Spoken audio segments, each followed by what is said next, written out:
some of the Dutch researchers gave some data about young adults who had transitioned and reproductive regret, and it's there. And I don't think any of that surprises us. I try to talk about it, but most of the kids are nowhere in any kind of a brain space to really talk about it in a serious way. That's always bothered me, but we still want the kids to be happier in the moment, right? On Monday, October 3rd, the American Academy of Pediatrics, the American Medical Association, and the Children's Hospital Association delivered this letter to Attorney General Merrick Garland, claiming increased violence against providers of transgender or gender-affirming surgeries due to disinformation. Now, this comes on the heels of Project Veritas receiving inside tape from within the World Professional Association for Transgender Health, feigning regret regarding their 14-year-old patients. Last week at the Pediatric Endocrinology Society, some of the Dutch researchers gave some data about young adults who had transitioned and reproductive regret, and it's there.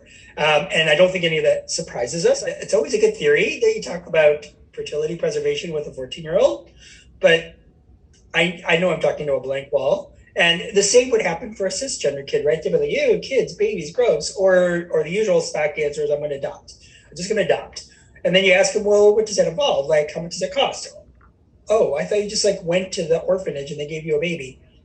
No, it's not quite like that. I think now that I follow a lot of kids into their mid-20s, I'm always like, oh, the dog isn't doing it for you, right? Yeah, they're like, no, I just found this, wonderful partner and now we're kids and da-da-da. So I think, it doesn't surprise me, but I don't know still what to do for the 14-year-olds. The parents have it on their minds, but the 14-year-olds, it's like talking with diabetic complications with a 14-year-old. They don't care. They're not going to die. They're going to live forever, right?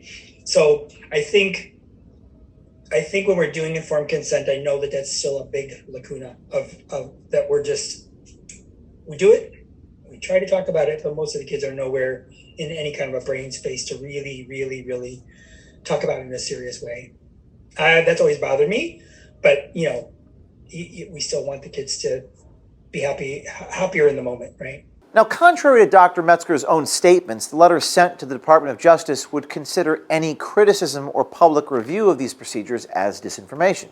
Quote, providers of evidence-based gender-affirming healthcare and their colleagues are facing increased stress and fear, rooted in an intentional campaign of disinformation where a few high-profile users on social media share false and misleading information, targeting individual physicians and hospitals, resulting in a rapid escalation of threats, harassment, and disruption of care across multiple jurisdictions, unquote.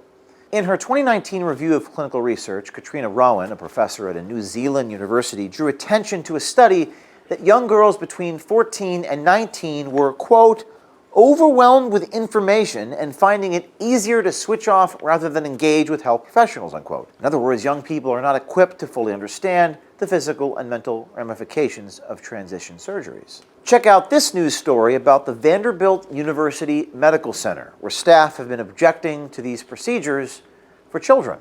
If you don't want to do this kind of work, don't work at Vanderbilt.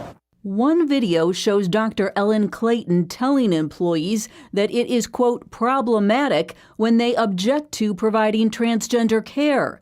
Those treatments include hormones, puberty blockers, and surgery. Saying that you're not going to do something because of your conscientious, because of your religious beliefs, is not without consequences.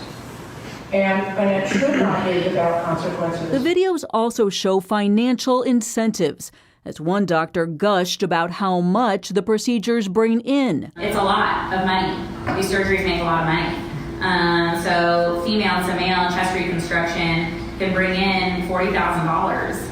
A patient just on routine hormone treatment, who I'm only seeing a few times a year, can bring in several $1,000s. An internal training document from Vanderbilt Medical Center provided to Project Veritas describes surgeries available to children, including vaginoplasty and phalloplasty. Surgeons have been making big bucks marketing directly to teens as trendsetters, like Dr. Gallagher at her Miami medical practice. You're only, 7 months on team. You're 7 months and you got top surgery. Bro, where are you at, bro? What doctor? Send me the number. The average cost of a gender transition is about $150,000, and the booming so-called trans tech industry is estimated, according to a 2020 Forbes article, to be worth a mind-boggling $200 billion. Needless to say, Big Pharma and Big Medicine are always on the lookout for a growing business. Project Veritas is asking you for your help in exposing medical wrongdoing. Send us a tip, veritastips@protonmail.com, and as always, give us a call. Be brave. Do something.